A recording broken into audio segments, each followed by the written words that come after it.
What's good, everybody? Welcome back to L Dubs Boxing. All right, this live stream, I want to preview the fights that's going down today, July 13th.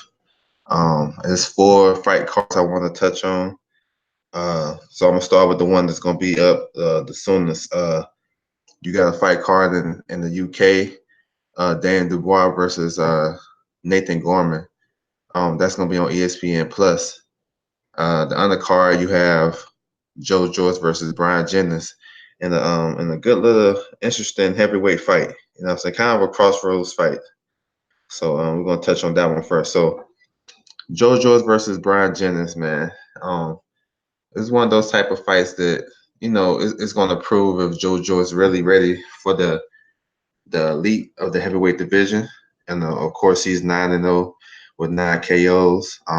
Silver medalist in the Olympics. You know, there's been some mixed reviews about him. He has a great motor, a great engine.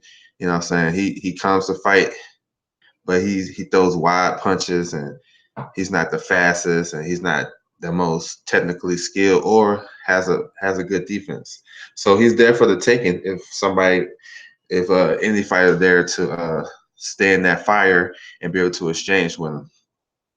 Joe Joyce does have a good jab. He's a good athlete. He's kind of awkward and stiff, but he's a decent athlete, you know what I'm saying, for what he brings to the table. Um, I love that he throws a lot of punches. So he throws at least 65, 70 punches around. Joseph Brown was good, man. Salute. Ali 313 was good. Yeah, man. Lots of boxing today and yesterday, all weekend. Yes, sir. But Joe Joyce, man, he's okay, man. He's decent. Um, I think in this fight, he gonna have to cut the ring off with Brian Jennings. Brian Jennings, man, he's a long time contender in the heavyweight division. You know, coming off a knockout loss in the 12th round to Rivas in January, where I thought he was. It was competitive fight. I thought he was winning maybe by 1 or 2 rounds, but um, Brian Jennings, man, he's a good fighter, man.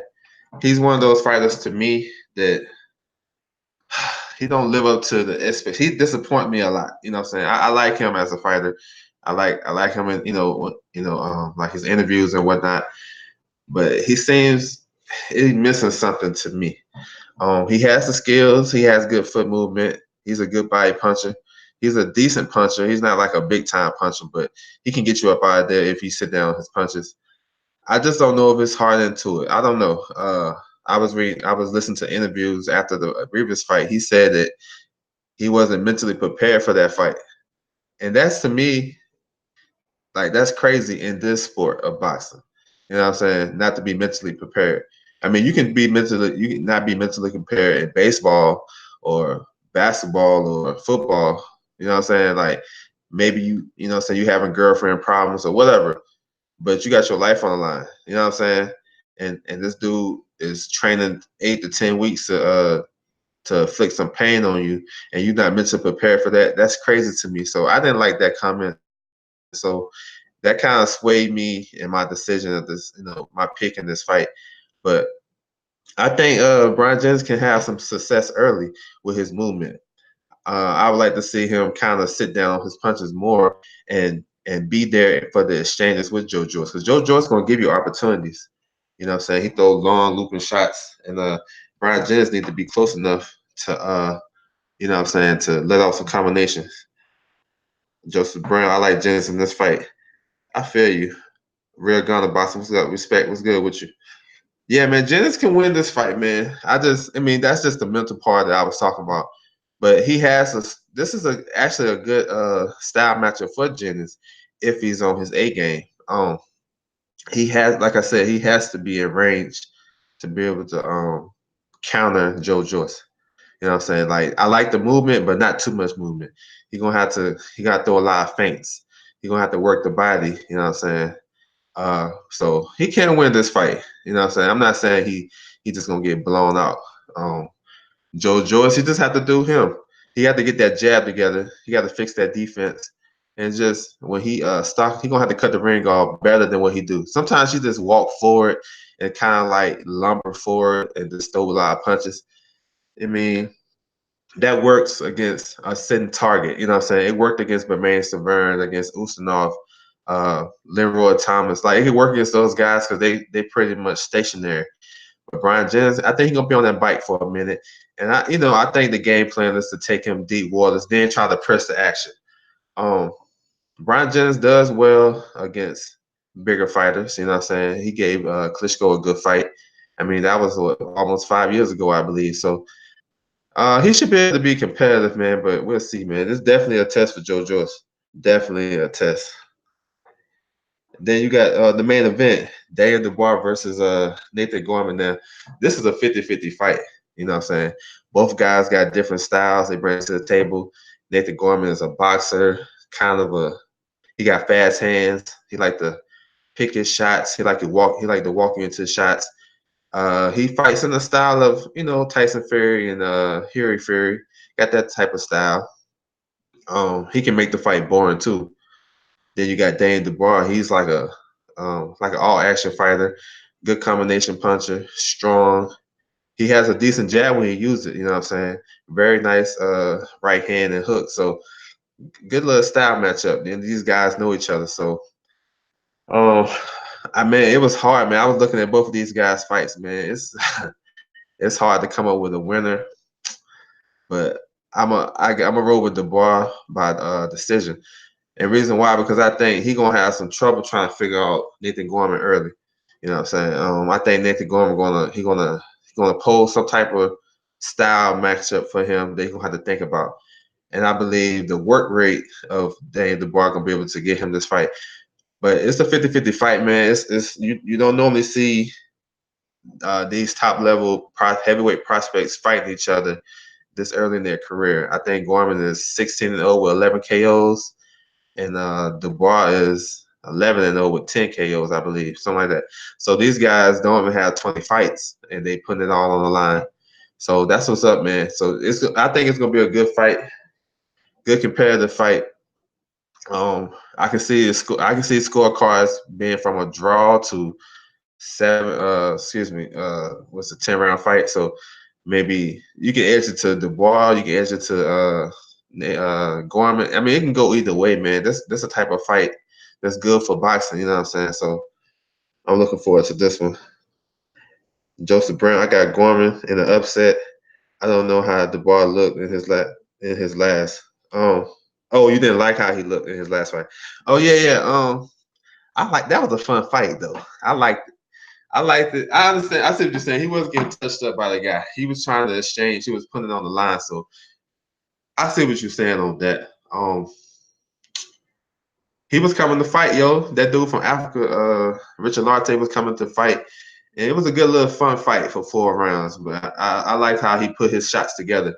And most importantly, he got hit. That guy was a big puncher. Well, he was a strong guy. I mean, I haven't seen much of his fights, Richard Lartey, but he was a strong fighter. He hit Dubois with some big shit, and Dubois walked through it. He ate it, walked through it, and got the stoppage. So I like that part to see that he can get touched.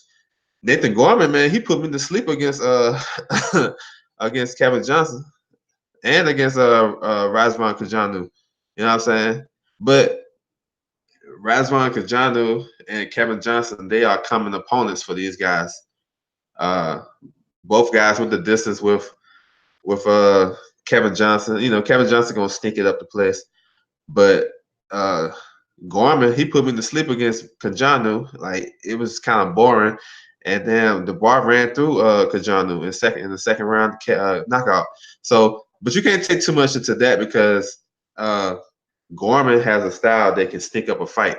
He can make it slow pace and kind of like walk you into some shots and stuff like that. So he can set the pace early, dictate the range, and kind of like make Dubois come to him. Then Dubois, I just think Dubois gonna end up outworking him. He gonna get the favor of the judges. That's just my opinion, but you never know, man. Fights like this. That fight was fun. They was going at it. And that was aggressive. Yeah, they was going at it, man. What's up, Marlo Corner? Salute, bro. Dubois can't. I agree with that, man. He can't.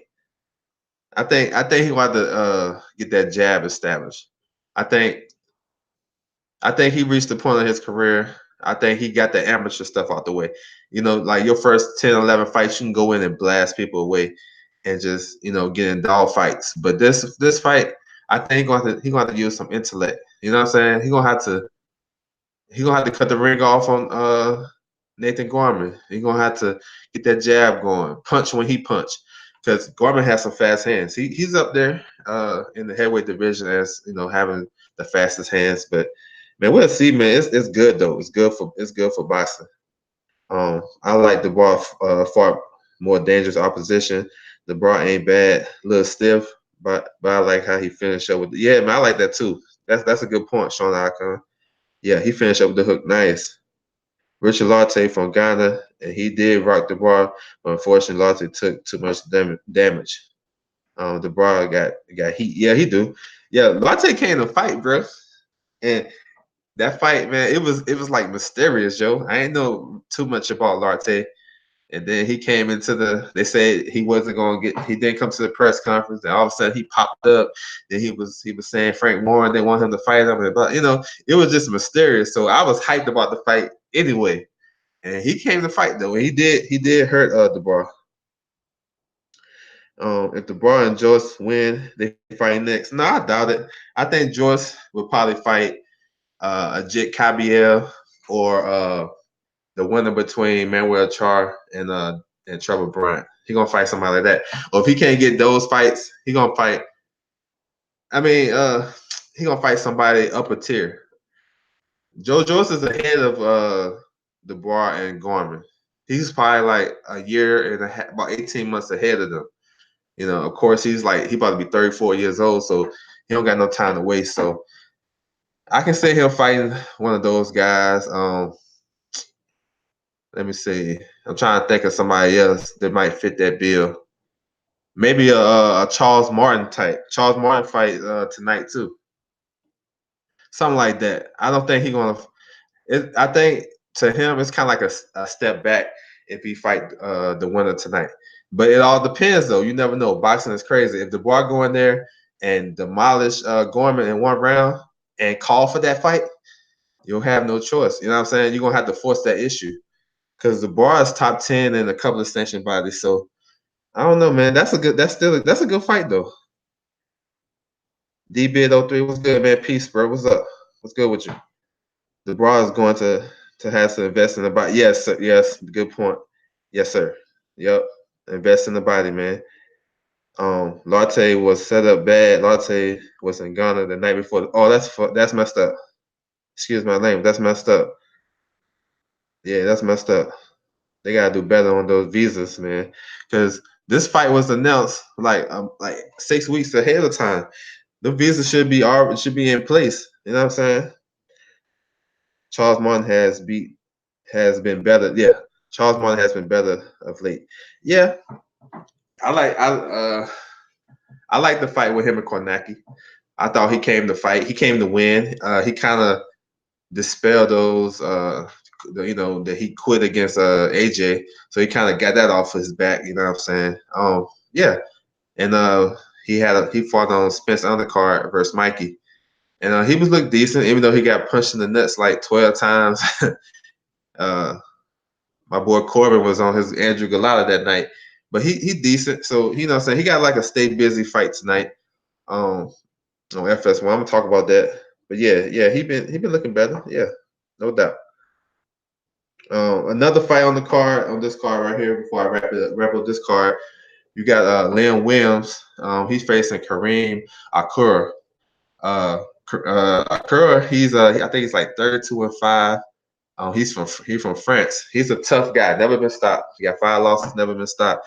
He fought Daniel Lemieux. I think last year. He had the WBC silver title at middleweight. He lost that fight. Lemieux came in overweight. I think Lemieux dropped him in early in the fight, but he couldn't stop him. So he's a tough, durable guy. Lynn Williams, he known for fighting his what's the guy? Liam Smith. So the two Liams had 2 fights, 2 good fights too. Back to back. He lost 2 fights to him. The first fight was stopped because of a cut, but he was winning on like two of the judges' scorecards. The second fight, he lost a close, razor thin fight with Liam Smith. So, and since then, Liam Williams been on his A. I think he got 5 knockout wins. He been stopping some prospects in the UK, and this fight tonight is for the WBC silver title. So, I brought this fight up because of Jamal Charlo. He don't have no opponents really. He's in the same situation as Bud and Dimitri Bivol. These guys in the network where they don't have a lot of top competition in their division, and the other networks have top competition. Dimitri Bivol, he signed with the Zone. It is ESPN Top Rank. They got all the champions over there, plus up and coming super middleweights moving up. Same thing. We all know Bud's situation, and Charlo in the same situation. Ain't nobody over there for him to fight on PBC at middleweight. Willie Monroe. They're gonna fix that issue. You know what I'm saying? So I'm just throwing this name out there. Lynn Williams. If he's looking good, you never know. I'm just throwing that name if he win. But this is gonna be a tough fight, man, because this guy Curl, he come to fight, and if Williams can stop him, you know what I'm saying? That's a feather in his cap. This guy never been stopped. So even if Lynn Williams, if he win tonight, he got some options. He can fight Chris Eubank Jr. That'd be a decent fight because Williams can punch. He bring excitement. So it's a lot of options, man. So that's what I'm saying. Don't be surprised if Lynn Williams come out here and look good if he get the call to fight Jamal Charlo. You know what I'm saying? Because he'd be the WBC silver champion. And normally the way it's supposed to work, if you're the WBC silver champion, it puts you in line. It's like an unofficial eliminator. You know what I'm saying? And then you're supposed to fight for a real title eliminator to fight for the champ. So it's crazy, man. I won't get into all that, but look out for him. He always in good fights, though. Let me see. Let me check the chat. I feel like Martin could be in better shape. He always looks. Yeah, that's true, man. I think he weighed in like 253 for this fight for tonight. I like Charles Martin. If Charles Martin was like maybe 245, you know what I'm saying? Something like that. 245, under 250. I think he's better. He's an underrated boxer too. Um, what's up, Marcus Johnson? Salute, bro. But I want him winning the WBC silver. He would still have the fight eliminated. Yeah, that's true. Yep. Yeah. It'd be a fun fight. You know what I'm saying? But who Charlo gonna fight though? Like, you know what I'm saying? Who he gonna fight next? Like, I'm asking y'all in the chat. Who y'all think realistically that Charlo gonna fight next? You know what I'm saying? Like, it ain't none of them heavy hitters. If he do get one of those guys, I'd be impressed. You know what I'm saying? It's not gonna be Canelo, Triple G. You know what I'm saying? It's not gonna be them two. I would love for it to be Andrade, but I don't know. I don't know how that's gonna work. Danny Jacobs, I'm still down for that fight. I mean, he's still with Al Haymon. He advised by Al. So I mean, those are the top guys right there. Who else? Derenchenko. Derenchenko not gonna give up his title eliminator. You know what I'm saying? He gonna mess around and fight for the vacant IBF again. So that unless they put both of those on the line against Charlo, I don't know. I doubt it. You know what I'm saying? He don't got that clout. He don't have that clout in the sport of boxing to say, hey, look, I want to fight for the vacant IBF. You know what I'm saying? Charlo, he don't got that clout like that. Even though he's a good fighter, he don't got the clout. He ain't like Loma and Canelo or Carissa Shields for that matter. You know what I'm saying? So I don't know. He may need to try to press. Yeah, that's a good fight, bro. That's a good fight. Andrade and Jamal Charlo, good fight. I seen Charlo fight once and a few times a year. Yeah. Yeah, I don't know, man. Yeah. That's a good one. If Derenchenko get that IBF, I can see them fighting. They can unify. I don't know. But I'm just throwing out opponents for Charlo. Martin lacks lack of techniques, but Major Hart takes the L like a man. Yeah. He walking this plane like a god. That's funny when he said that. He was wilding then. Ain't Demonchenko gonna be fighting for the IBF soon? PBC probably have Charlie wait. Then yeah. Demonchenko. So with that, real quick, Demonchenko he gonna fight if Canelo if he don't accept this purse bid. The purse bid is the 23rd this month. If Canelo don't accept the purse bid, which he probably won't, then the title gonna be vacant. Then Demonchenko #1, Triple G #2. And I don't think Triple G gonna take that fight. He didn't take it last year. You know what I'm saying? So I doubt if he take it now. Triple G to me, he on his diva stuff. You know what I'm saying? He just like Canelo. He don't feel like he need belts no more. You know what I'm saying? Where just 18 months ago, a year ago, he wanted to unify. He want all his belts, but now he don't want them. You know what I'm saying? So I doubt that fight happened. So next in line, off my recollection, is a guy from Poland. I think he's like 21-4. He a Orthodox fighter. He just fought last week, I believe, or a week ago. I can't pronounce his last name. It's like Camille something, but his first name Camille. So that's the #3 guy. So in my opinion, I think Derenchenko will probably fight that guy from Poland, and it might be one of these pay-per-view undercards, whether it's Spence and Porter or Wilder Ortiz too. It's gonna be on one of those undercards. If Mikey and Danny fight, it's gonna be on an undercard. That's an undercard fight. So that's just me just brainstorming, picking through the rankings and whatever.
I don't know if he deserve a title shot, but if you say you the best, then fight the best. Like you don't have to be a title on the line. Fight the best. You know what I'm saying?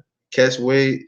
It don't matter because all the titles are damn sketchy as hell anyway. You know what I'm saying? You can make up your own rules as it goes along. So you know. But yeah, man, that's what it is with that. All right, the next card I want to talk about is Shakur Stevenson versus Alberto Guevara on ESPN. Um, then you have Josh Gray Jr. versus Nikolai something like that. Potipov, yeah, Potipov. That's a good fight too, man. That's a good fight. Then you got some good prospects on the card: Joseph Adorno, Julian Rodriguez, Josue Vargas. You know what I'm saying? So they have those. They have the undercard shown on ESPN Plus, and the main card gonna be on ESPN. So let's get into it. So Shakur Stevenson, man, one of the best young fighters in boxing, like legit.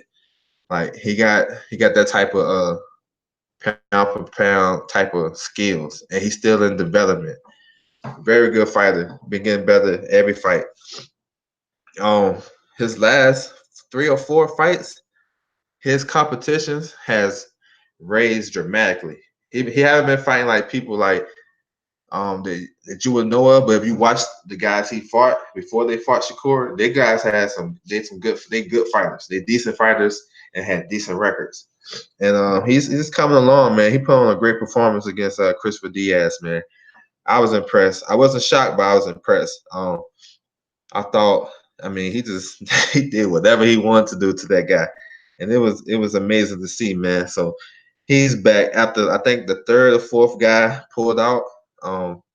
Supposed to fought the Cuban guy, Sarakas, and then Manzanilla, who fought Ray Vargas in February, and then Rivera, who fought Leo Santa Cruz in February. Them three guys pulled out. Then he got his fourth opponent on late notice. Guevara, man, he's a tough fighter, man. He's a tough, serviceable fighter. You know what I'm saying? I don't think he's gonna give Shakur no issues, but he's a good fighter, man. Like he's tough.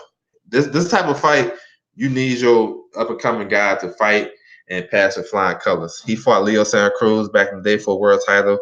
Um, I think he went all 12. It was a cut in that fight. I remember.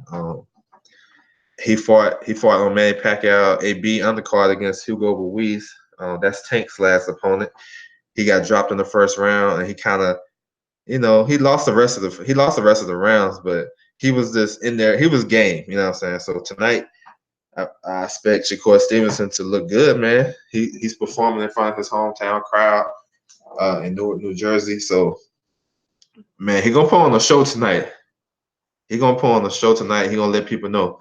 Shakur is number one in three sanctioning bodies: the WBO, WBA, and IBF. Now, if you look at the IBF rankings, of course, they don't have the top two guys rated. They always leave the top two vacant. Kid Gallahan just fought for the man. He was a mandatory against Josh Warrington. So they don't have a mandatory at IBF right now in featherweight. But the next leading contender is Shakur Stevenson. So I think he gonna after this fight, he gonna get a world title fight. Whether it's if Valdez move up and vacate or he fight Valdez for the title. Maybe the WBA, he can fight one of those guys. I doubt he get Leo. Maybe the Chinese fighter Kanzu. I don't know, but that title is kind of fake to me. So I'd rather for him to either fight. I'd rather him to fight Valdez. That's a fight I want to see. If Valdez stay at the division, don't vacate, that's a fight I want to see. But he should put on a show tonight, man. He should put on a show. Let me see. Yeah, man. He should put on a show.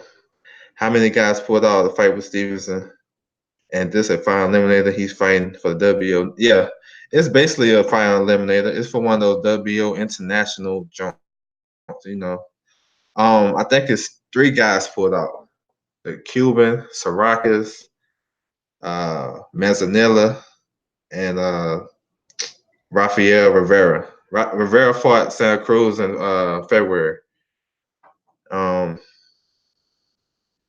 What do you think of Shakur Stevenson speaking on his displeasure on how he's getting pushed on ESPN, man? That's what's up, man. I'm glad he's stepping up and speaking to that. Because it's true, man. It's true. If you step back and look at it, like the way they promote like Fury and Lomachenko and those guys, like they supposed to promote them like that. But so you gotta promote the other guys just as much though. You know what I'm saying? So it's like a drop off. And what he's saying is correct, man. He gonna be able to, as he keep winning and being the best fighter in his division and doing what he's supposed to do, he's gonna have a bigger platform to be able to address those situations. You know what I'm saying? So I'm glad that he's saying it now. So as he mature as a man and as a fighter, he can be able to put that shit to action. You know what I'm saying? So it's cool with me. You know what I'm saying? Speak your mind, bro. He stopped dude in one round. That was a distance. Okay, all right. Who are you talking about, Ali? You talking about his opponent tonight?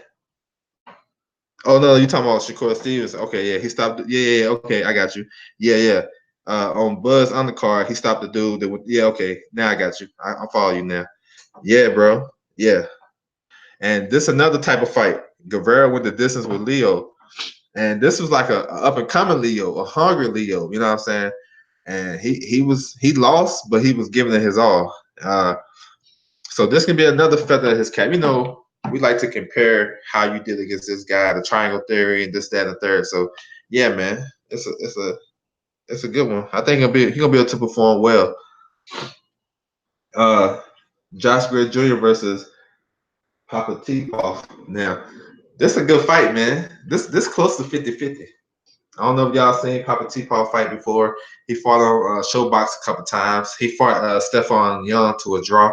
And Stephon Young, he was the one that got KO'd by Daniel Donaire in the World Boxing Super Series in his last fight. That was a good fight. Papa T-Paw, his only loss was to a Hall of Famer. Y'all gotta go do your research. A Hall of Famer. The guy from Argentina, his name is slipping my mind, but he fought Donaire and he fought. My bad, I got it now. Omar Narvaez from Argentina. He's like 45 and something with 4 or 5 losses. Uh, he only lost like he never been like in his division. He don't lose, but when he step up, he lose. He's a Hall of Fame fighter, y'all. Go check out his fights and his box rec. I think he got 9. He's a 2-weight world champion. He got 9 defenses, title defenses in his first reign. He got 11 in his first and 9 in his second reign. He lost to Donier Donaire when he stepped up in like 2011. He lost to Tete, where he didn't really throw no punches, and he got stopped by Anyway. And that's the best win on Anyway's record so far. I'm trying to tell you, so far, because that guy ain't never been stopped. He ain't never been beat up like that. And Anyway went in there and destroyed him. So, you know what I'm saying, whatever. So that guy lost to Narvaez. So he's a decent prospect level type of fighter, crossing over into being a contender. Josh Gray Jr., what can I say, man? He been on a roll, man. He's been marketing himself with the Pullo thing. Don't blink, night, night. You know what I'm saying? He been doing this thing. Good talker, good fighter. He like to fight in the pocket with the shoulder roll. Got that Midwestern type of fighting style. Very good, man. Good body puncher. He can punch. You know what I'm saying? Not like I don't think he's like the biggest puncher, but I think he places his shot like real good. You know what I'm saying? He got a lot of speed and he's very accurate with his punches. So this is gonna be a good fight. No, excuse me. The winner of this fight would be the number 2 in the IBF. The IBF at 118 has a mandatory. He's from what's his name? Michael DeMarcus, something like that. He's from the Philippines. So he's the number 1 guy. The winner of this fight tonight between Greer and Papa T-Paw, they're gonna fight for the mandatory spot for Anyway. So this is a big fight, man. This is the biggest fight of Joshua Greer's career. He gonna have to come in there and perform. This guy ain't no pushover, man. He gonna come to fight. So it should be a good one though. So I'm looking forward to that one. Yeah, man. So touch on another card, man. Let me see. You got Ray Vargas versus Kameda tonight, man. This is good. Shelton Holmes was good, man. Ray Vargas and Kameda. These guys, they fighting for the WBC 122-pound belt. This is a good fight, man. Both of these guys fought in the amateurs, so they familiar with each other. Ray Vargas, coming off a iffy performance against Mazzazella. What's his name? Frank Mazzazella. In February, he got dropped in that fight. He got cut. He got roughed up, beat up. That's the style you need to beat him. But he was able to outbox the guy in like the back part of the fight to win. Kameda, he's going on like a four fight winning streak, something like that, 4 or 5 fight winning streak since he suffered back-to-back losses to Jimmy McDonald. And that's a very significant fight, man. If you've seen those 2 fights, it's very important in this fight because like Jamie Madonna, Ray Vargas is a tall super bantamweight. He's like 5'10". Madonna was like 5'10". You know what I'm saying? So, and that gave Kameda problems. Even though both of those fights was close with McDonald, he had problems with range and distance and the jab. And that's why I expect tonight. I think Vargas gonna be able to put the jab on him, keep him, keep the distance, and be able to perform well. Kameda ain't no slouch. She's a good fighter, man. Good fast hands, in and out, got good movement. He got some decent defense. It should be a good fight, man. They fighting at the StubHub Center, so the StubHub always bring out big fights. You know what I'm saying? Good fights. So I expect this one too. The winner of this fight, um, they get Rigondeaux. Rigondeaux is the mandatory for the WBC in this division, so there's a lot on the line, man. So I expect a good fight though. Excuse me. On the undercard, you have Diego De La Hoya versus Ronnie Rios. Man, this is a good fight. This is at 122 as well. This is a good fight right here. You know what I'm saying? De La Hoya, um, of course, that's the nephew of Oscar De La Hoya. Good young fighter, strong, like the fight, like the rumble. He has trouble. He had trouble making weight. So he made weight yesterday, no problem. So he gonna come in. He gonna come in and throw them hands, man. He can fight. You know what I'm saying? He got good power. Not the best, but he got good power, decent hand speed. Running Rios is a vet, 30-3. He fought a lot of good guys too. He gonna come to fight too. So they're gonna be. I mean, I can see toe to toe. This is a type of fight of the year type candidate, and it's one of those fights that a lot of people ain't checking for. But this fight, it's gonna be a good one, man. Good fight. Uh, Joet Gonzalez on the undercard fighting Manuel Avila. It's another good fight. Avila is like 21-1, I believe. Only one loss. And Joet Gonzalez is 22-0 with 13 KOs. Joet Gonzalez is number 2 in the WBO at featherweight. So, and if Oscar Valdez vacate his belt, he will likely fight Shakur Stevenson. Excuse me. He'll likely fight Shakur Stevenson for the vacant belt. That's Joet Gonzalez. So, and these guys, Gonzalez and Shakur, they had history in the amateurs, and so they know each other.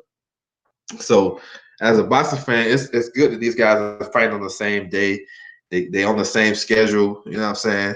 And then you can analyze both of their performances because both of these guys in big fights. You know what I'm saying? Even though Shakur's opponent probably not the best.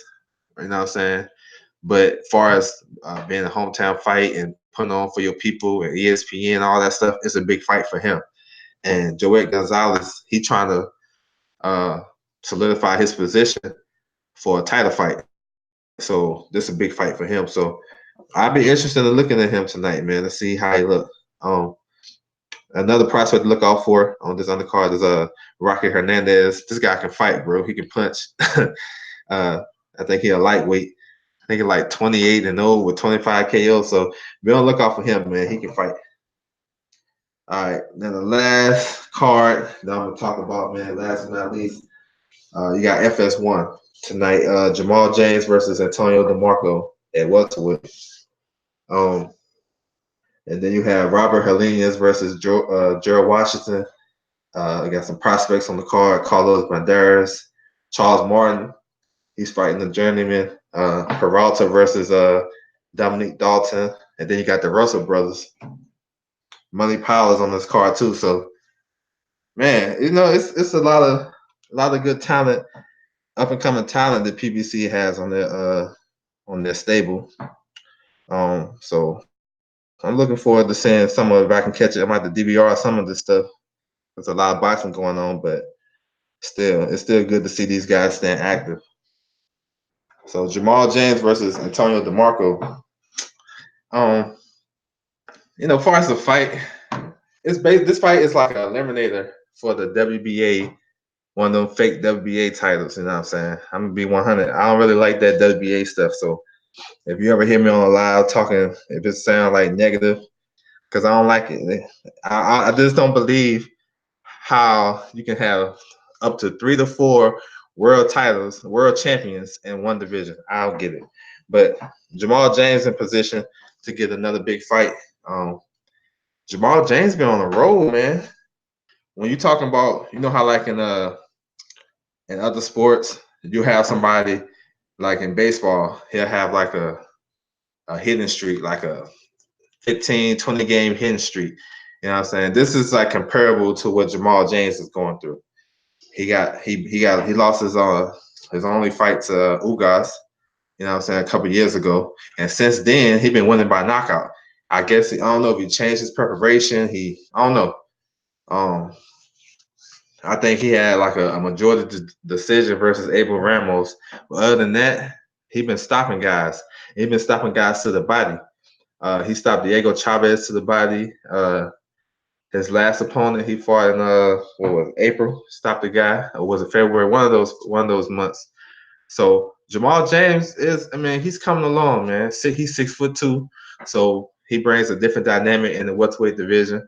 Um, he fights in like a crouch, kind of like how Jared Hurd fights, but he got better foot movement than Jared Hurd. But he fights in that little crouch. You know how like Jared Hurd be leaning down to his right and be throwing out the jab, flicking the jab. He fights kind of like he got a similar style to that, but he is a vicious body puncher. So against Antonio DeMarco, former world champion, saying been through it all. I think he's going to get a body shot knockout tonight, man. So we'll see. DeMarco, this is definitely not his weight division, and he's seen better days. Washington could win this fight. I definitely checking for money power. Yes, sir. Me too. So yeah, speaking of Gerald Washington, he fights Robert Helenius tonight. Um, this fight, I'm gonna put it out there. I gotta say how I feel about this. I think it's gonna be boring. A lot of holding, a lot of posturing. These are both big guys. I think Helena's like 6'7.5". Gerald Washington 6'6". So I think there'll be a lot of posturing, a lot of holding, a lot of whatever. I would expect that from Gerald Washington because Gerald Washington's coming off a horrible performance, and he got beat up and stopped his last fight in January versus Karnacki, which I thought was just a stupid game plan. Have to be real. Like, you got all this height and reach, and you coming in trying to bang with a guy that's all he do. Like, that's crazy to me. But this fight is going to be very tactical. Helenius has a good jab. He can punch. He can punch a little bit. I don't know if he's going to be tentative. His last fight, he stopped Erkin Tepper. He's like a European type of French contender type of guy. They had that big knockout over David Price back a couple years ago. He stops him. Helenius was in camp with Deontay Wilder for Dominic Brazil. Helenius is he's been around for a while. When he was coming through, he was supposed to be the heir apparent to Vladimir Klitschko when he was knocking out Sam Peter and Sergey Lakovich and those guys, those former world champions. So, man, I I was thinking about this fight, man. I just see this fight being boring, yo. I hope they surprise me. I hope they come out there swinging and come out there to fight, but I think it's gonna be I think it's gonna be boring. But if it's a good fight, man, I'm with it. I think if Helenius win, he'll probably get. I mean, he got options. He probably get Kanaki if Kanaki wins. I mean, they on the same type of schedule, so that's why I be trying to piece these matchups together. Kanaki, he trying to fight Deontay Wilder. So what everybody do when they ready to fight somebody tall, they go fight another tall person. You know what I'm saying? They'll fight another tall guy, 6'6" or better. You know what I'm saying? So I can see that being a matchup for Kanaki on Wilder's undercard if he don't get, if he don't get hurt against Ariola, if he come out kind of clean. You know what I'm saying? I can see that fight being on undercard selling that. But Gerald Washington, I don't know where he go if he win. I guess he just keep building, but I don't know. I got Helenius winning, man.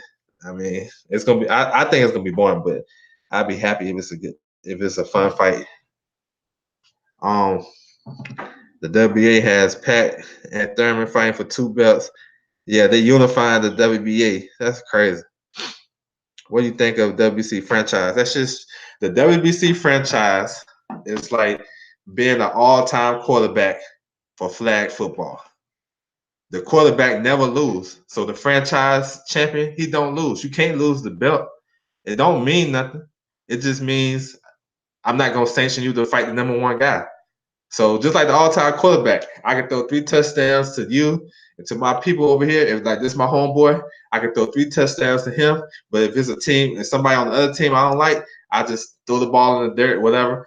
I don't care. It don't mess up my jump. You know what I'm saying? I'm still gonna play quarterback. That's what this shit remind me of. The franchise belt. This shit is stupid. It's stupid. He's basically like he's basically a brand ambassador or endorsement. It's like LeBron and Nike, MJ with Jordan. You know what I'm saying? Kawhi with New Balance. That's what it is. They just endorse them. You know what I'm saying? But in a way, I kind of like I'm okay because at least they telling us this.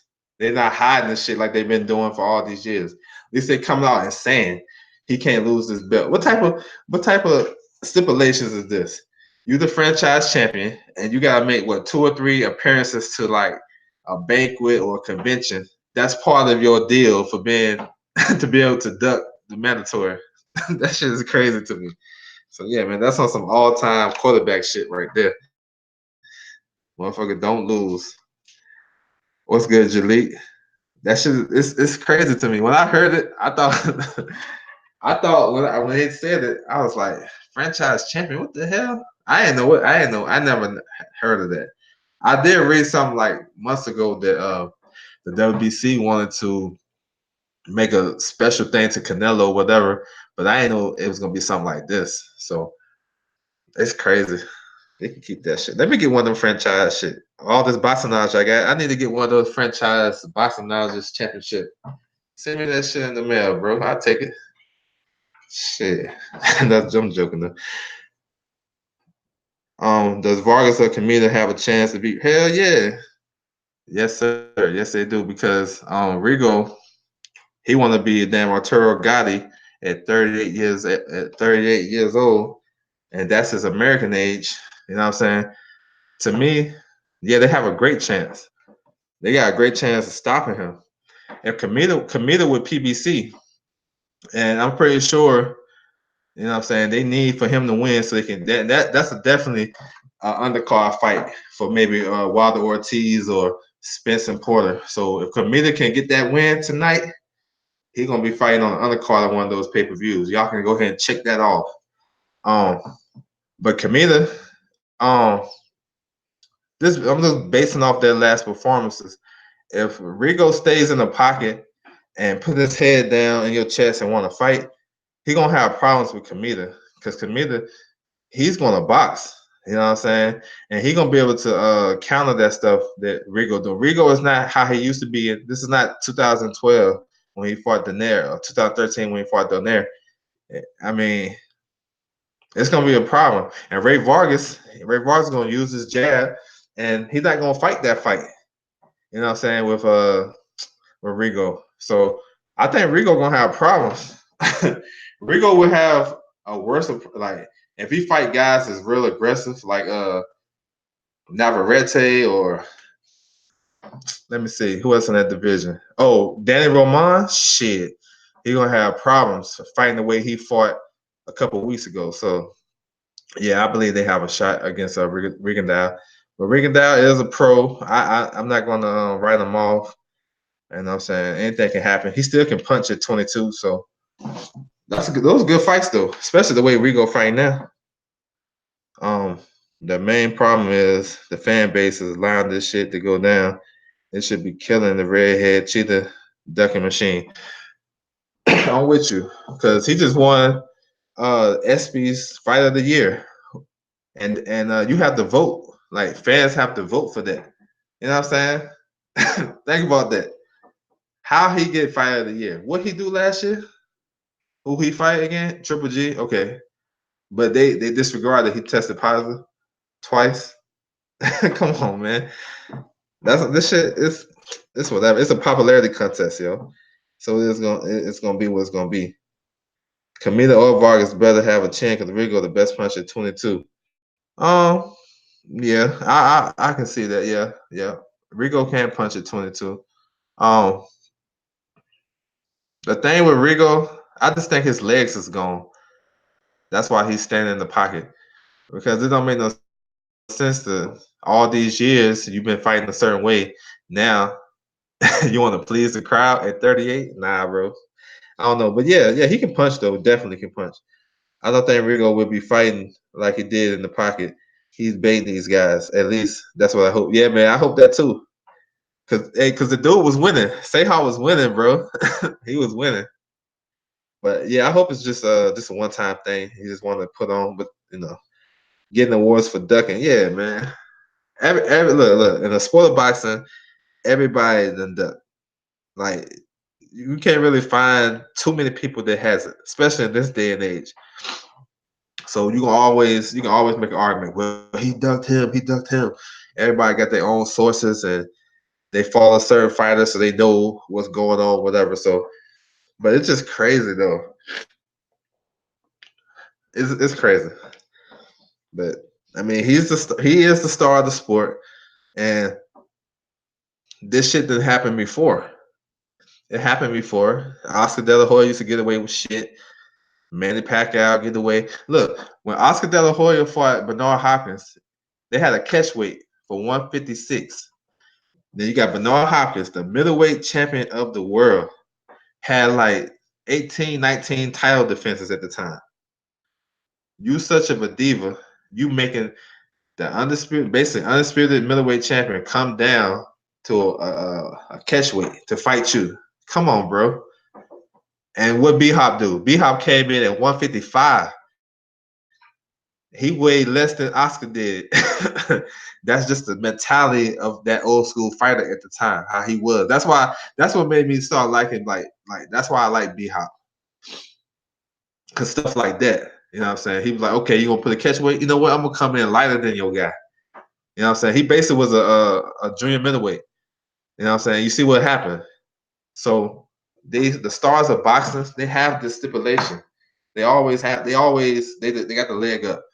There ain't no reason why Pacquiao was fighting Cotto at 145 or fighting De La Hoya at 45, at 47 when De La Hoya didn't even make that weight in like 10 years when he fought Trinidad.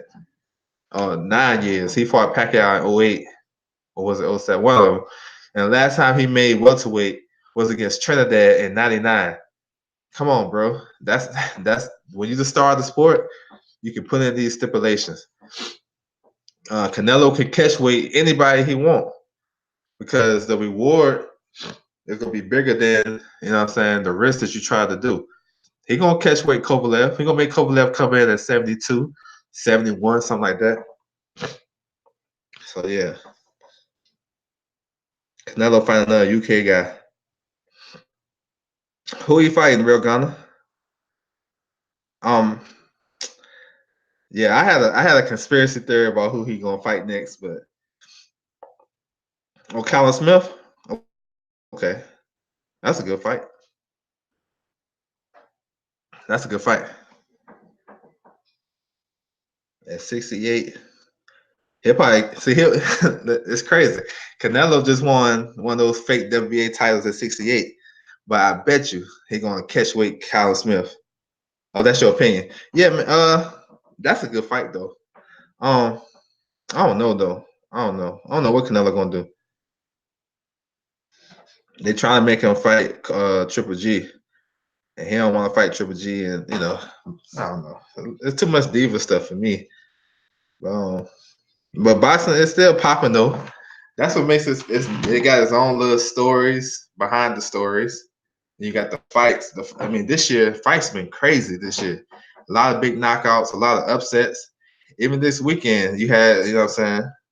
There's been some decent fights. That I don't know if y'all seen that Amir Khan card. That shit was weird.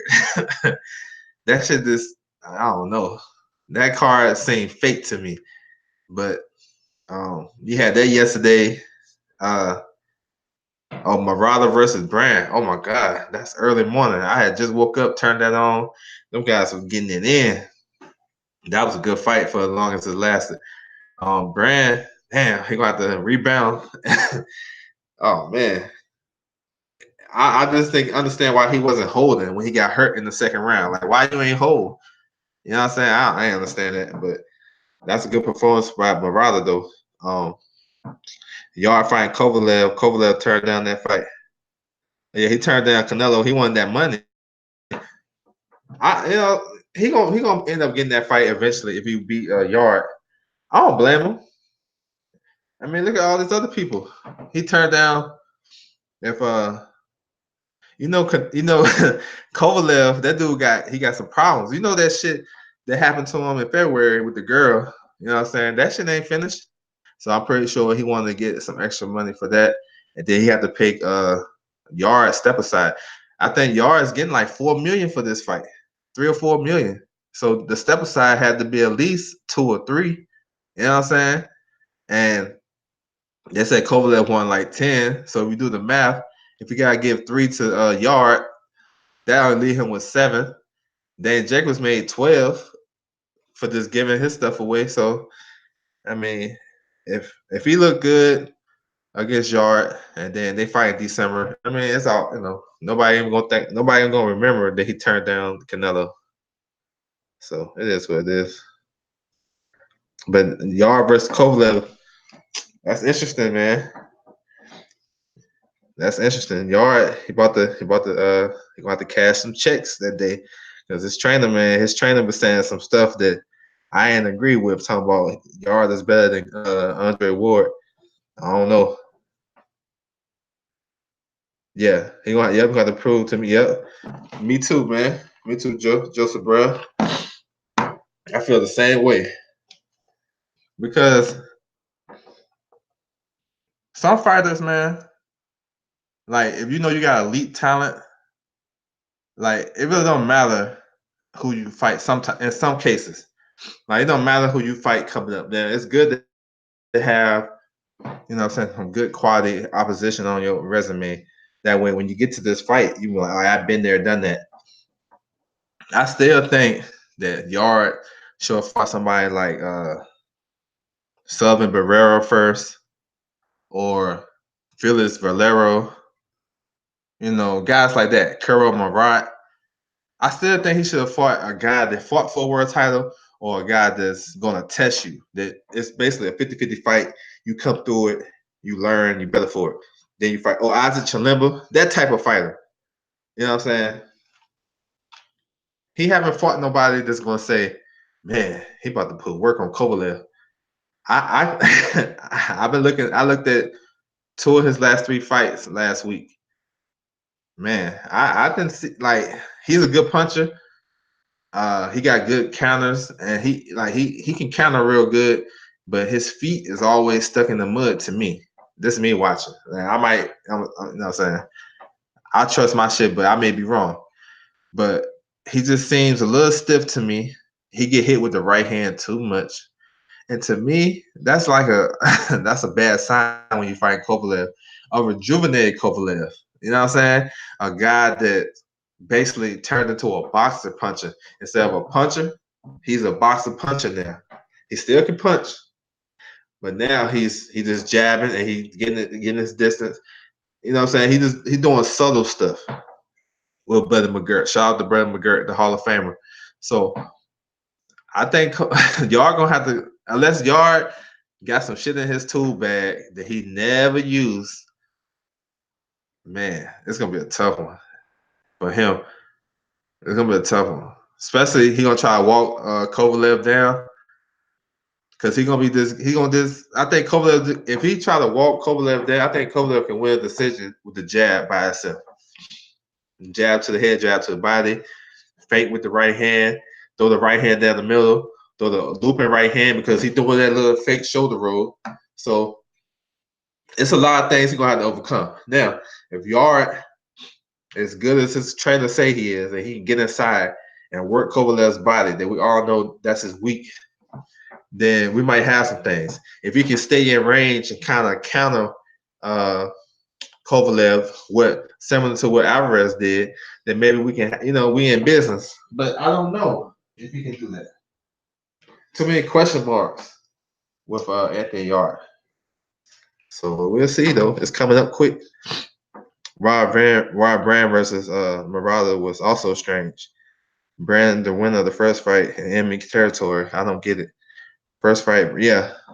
Well, Murata, he does good in rematches. You know what I'm saying? He got robbed in Japan versus Endon, and he came back the second fight and beat up Endon, stopped him in 7. I think Endon retired on his stool. So I give Murata props.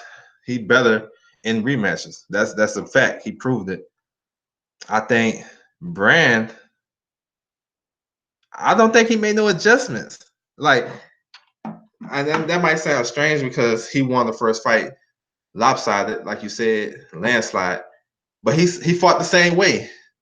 Like, yeah, you can still implement that same stuff that was working, but if you he threw 100 punches in the first round, so you basically didn't change up. You threw 100 plus punches in the last round you fought him in the 12th round. So, like, I would think he could make some adjustments, like feint a little bit, use your jab a little bit better, then get your punches off, then get out of there. Kind of, be a little tricky, be a little subtle with your attack. But he did the same exact thing. So Murata adjusted. What Murata did that fight, the body.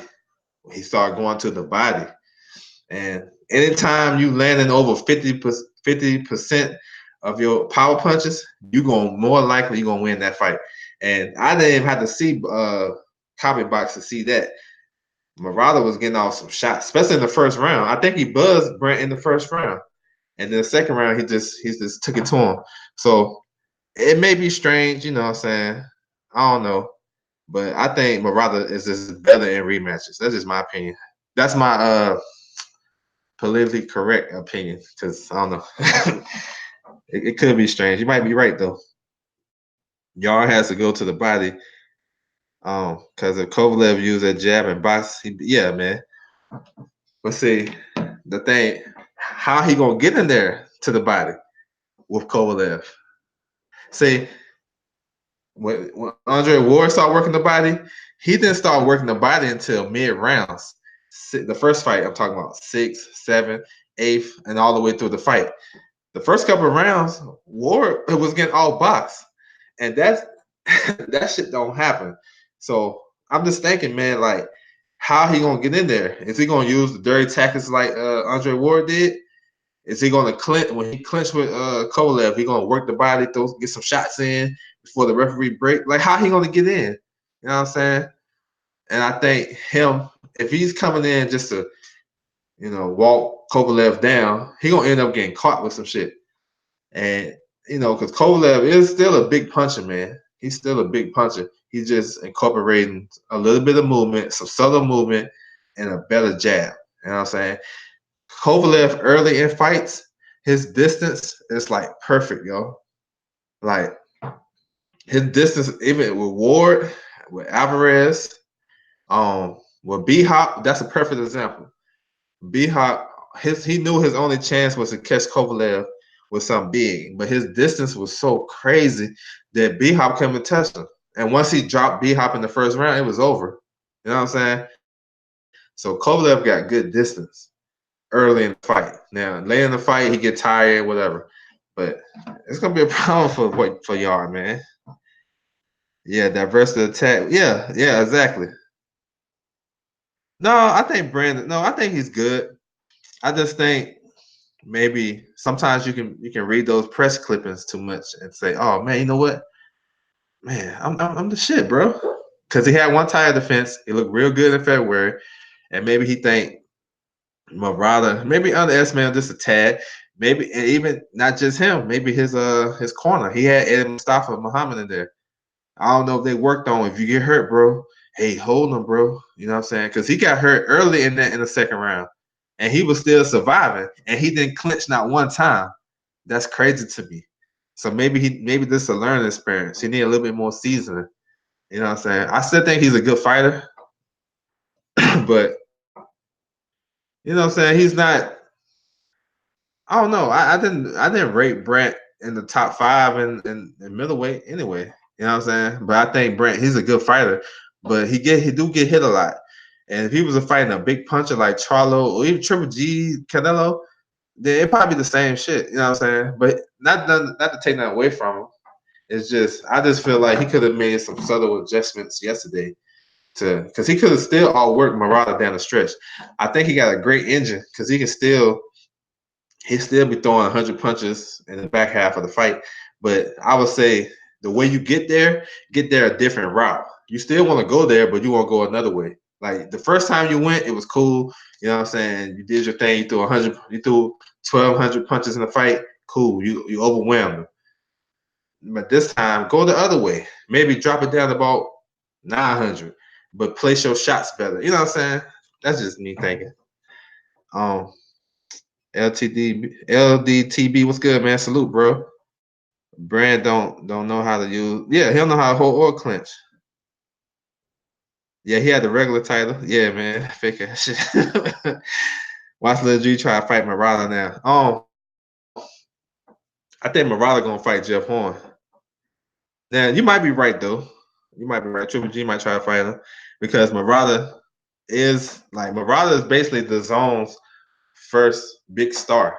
In Japan, the zone is the shit. That's before it reached the United States. So the Triple G, he got some stock in the zone. So maybe that's a good. I can see that though, definitely. But I can also see Murata fighting Jeff Horn for a big money fight if Jeff Horn wins next month. I can see that. Jeff Horn, Jeff Horn's like number 2 in the WBA, yo. Number 3 in the WBA.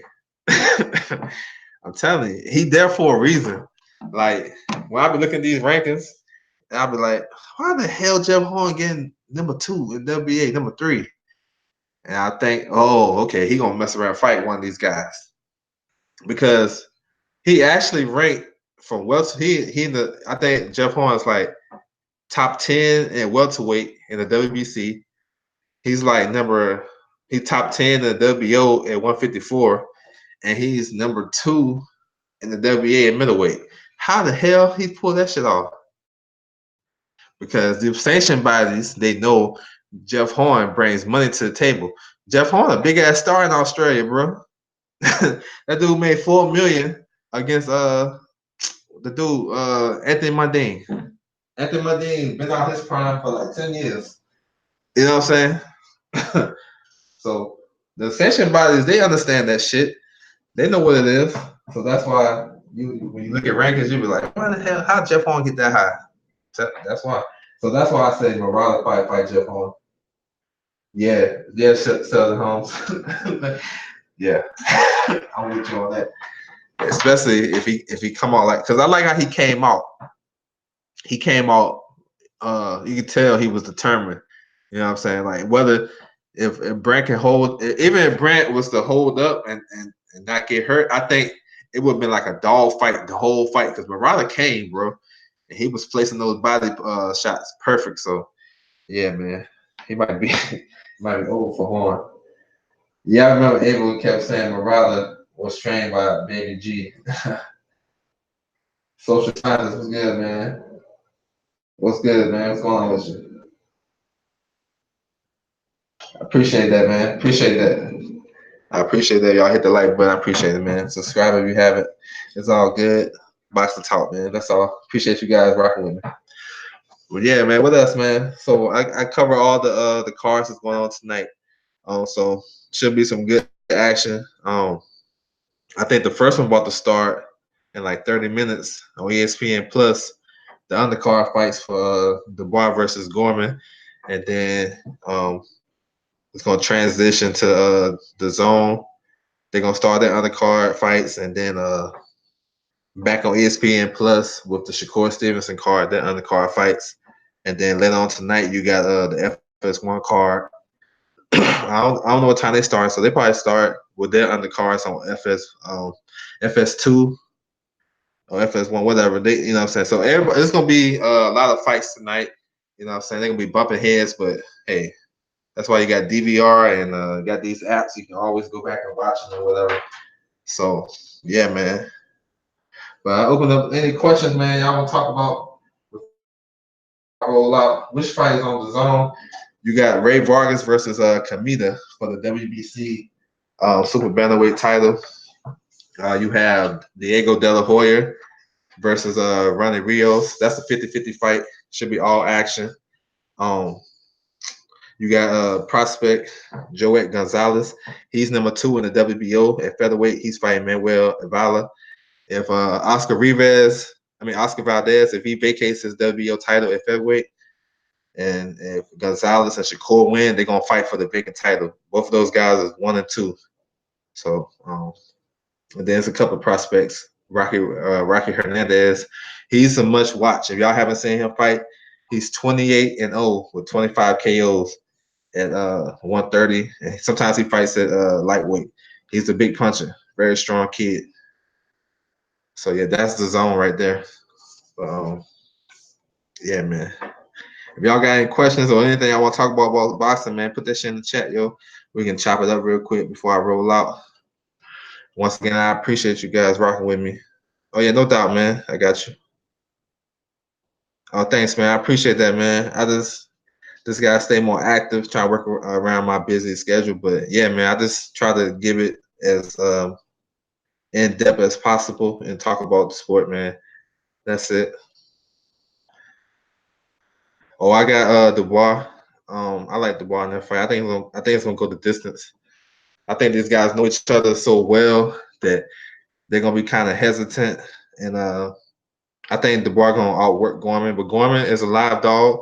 He can definitely win this fight off his hand speed and boxing IQ alone. He can make the fight kind of ugly, kind of slow the pace down for Dubois because Dubois he like a whirlwind, like throw a lot of punches, and he's a good combination puncher. And like somebody said in the chat earlier, man, he cleans up with that left hook, man. And so he's an exciting fighter, but it's 50-50, man. It's 50-50. I like that fight though. It's a lot of man. July is popping, man. July is popping. Uh, even next week. Next week it's gonna be like this. It's gonna be crazy. Yeah, I think it'll be a problem for him. His hand speed, got decent hand speed. Next week, man, you got the big one. Keith Thurman versus Manny Pacquiao. Looking forward to that. That undercard is off the chain to me. I like the undercard. I think it's worth it, man. You got some good fights on the undercard. Jamal James, he fights tonight, but if Jamal James win, he's going to fight the winner of Sergey Lipinets versus John Molina next week on the pay-per-view. You know what I'm saying? For one of them WBA titles, you know what I'm saying? Whatever. Ugas is fighting Omar Figueroa. That's a WBC title eliminator. That's a good fight, man. Man, that's a good fight. So talk about Lipinets and Molina. That's a good one. Luis Neri versus Juan Carlos Payano. Luis Neri, man, is one of the best fighters in the world, bro. Like, for real talk. If y'all haven't seen him fight, you need to check him out. I think he's right behind. He fights at 118. He right behind Inoue. I think in the far as like the most talented in that division. Neri versus Inoue is a super fight, yo. For real. At bantamweight. Pat Thurman. Have you heard Thurman's latest options on the welterweight competition? I heard some of it, man. Thurman, he a funny guy. He make a lot of fans not like him. But I don't know. I don't know how to take Thurman sometimes, man. I like the way he fight though. I like how he fight. I think he's very smart. He can do a lot of things in the ring. But I think if Keith win next week, I think he's not fighting the rest of the year.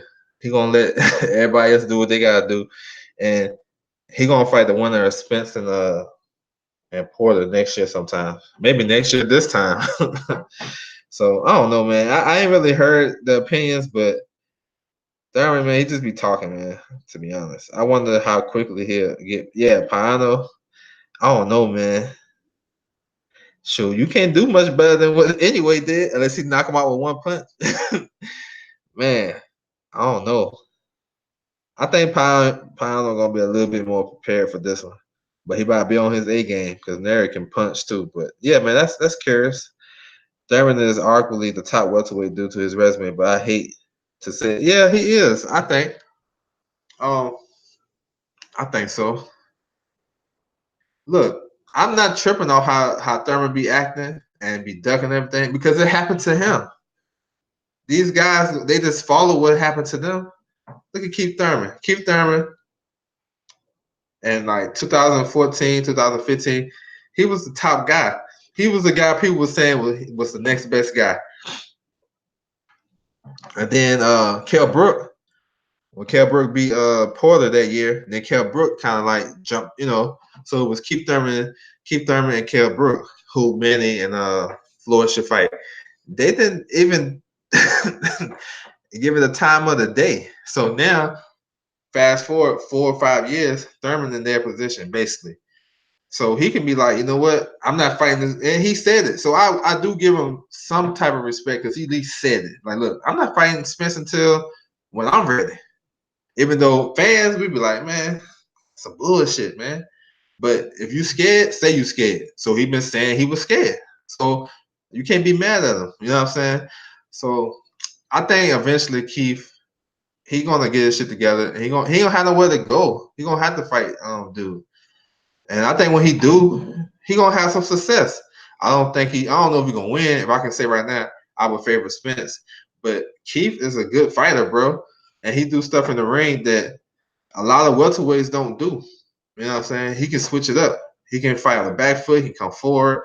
He can punch. You know what I'm saying? He can trade with you. He's a smart fighter. So I know Keith is catching the hell, but he gonna have to eventually fight these guys. So yeah, I saw Neri for the first time on Spence Garcia card. Yeah, man, he's strong, bro. He's strong. He's strong. Now, I will say this about Neri. He did have a positive test for that clenbuterol. He was blaming the meat just like a Canelo. And he's banned from fighting in Japan because he came in overweight twice versus their champion, and he knocked him out twice. I forgot his name, but he's banned. He can't fight in Japan ever again. So if he's gonna fight anyway, it would not be in Japan. That's for damn sure. But yeah, Neri is a good fighter, man. Very strong, bro. Southpaw. He can box a little bit, but he's a big puncher. So Payano got his hands full, man. He about to come on with it. Yeah, he's like a bantamweight with yeah, that's true. He has a big ass fist. Kind of similar to Juan Lopez. Juan Lopez got some big ass hands, That's why he has so many knockouts. Caleb Plant next week, man. They got Caleb Plant in a good spot because he's on free TV before the pay-per-view starts. So hopefully, this is a good platform for him. Hopefully he can shine. F.A. Ajaba, he's fighting the Turkish heavyweight Ali Damaz. I can't pronounce his name, but the guy he's a former Olympian from Turkey. He can fight, bro. He can fight. Yeah, I'm out for Plant too, man. Plant, yeah. This is time. Now this is this platform to be a star. I heard they were talking. I heard people saying that Plant can be like the next white superstar, or whatever. Man, this is opportunity. He's fighting a guy that's there for him to, he's fighting a guy. I don't know. I can't say credible. He's a good fighter. He's decent. Mike Lee, a decent fighter. And this type of fight, you got two white guys. You know what I'm saying? So they should bring a different audience in. And this is Caleb Plant time to shine. He have to put on a great performance. You know what I'm saying? They put him in a great spot, man. That's good marketing right there because he's going on right before the pay-per-view. You know what I'm saying? That's what's up. Teofimo Lopez fight next week, man. July 19th on a Friday. For the IBF title eliminator for Richard Comey. Man, he fighting the Japanese guy, Masayoshi Nakatani. Not a lot of footage on him. I know he's tall. He like 6 foot.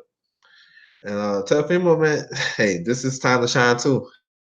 This is his first main event. Who do you think is the best super middleweight right now? I know most of them is unproven. I like Callum Smith. But that's just by like a hair, though, man. You're right. It's a lot of unproven. There's a lot of good fighters. I think you can't go wrong with any one of them like at the top. Um, Lopez gonna smash Comey. We'll see, man. That's a good fight. But super middleweight is, man, at the top. I got Callum, maybe Benavidez, Plant, Billy Joe. See, this is the thing about all four of those guys. If they was fighting each other, all those fights is like 50-50 to me. Like, to be honest. And Billy Joe and Caleb Plant, they got the toughest style to deal with. You know what I'm saying? Because like Kyle Smith, he's a good puncher, good fighter, but I think a boxer would get him trouble. You know what I'm saying? I like how he counter with. I like how he shoot that left hook when he counter. How he hurt George Groves and how he knocked down Endon in his last fight. He's good with countering that left hook. But man, either way it go, man. Yeah, Dave Benavidez, I'm with you, Real Ghana. He can clean it up. It's just hard to tell. That's why they gotta fight each other. You know what I'm saying? Like they gotta fight each other. But if anybody's like I say Kyle Smith, Real Gunner said David Benavidez, somebody else might social scientist, he got Caleb Plant. See what I'm saying? Somebody from the UK might say Billy Joe. So you know what I'm saying? It's if you match these guys up, that's the type of fight where for me as a boxing head, I gotta go do my research. I gotta go watch the last 10 fights leading up to this fight. I gotta see everything. It makes me want to study. Like, damn, Benavidez versus Caleb Plant. Shit. All right, I gotta go. You know what I'm saying? I gotta watch the. That's exciting for me. The build up to it and then watching the fight. Even with Caleb Plant and Billy Joe. Imagine how tactical that fight would be. Like a lot of people don't like fights like that because they just want to see somebody just get beat the hell up. But boxing has everything. You got the phone booth fights. You have the classic technicians. You got the guys, good counter punchers. You got everything. Everything you want, you have it. And that fight, you'll have just supreme boxing skills. You know what I'm saying? So this is crazy. However you wanna flip it, I respect your decision, bro. The UK, yeah, okay. Cal Smith, okay, that's what's up. Comey will shut that Lopez hype down. Comey fought legit.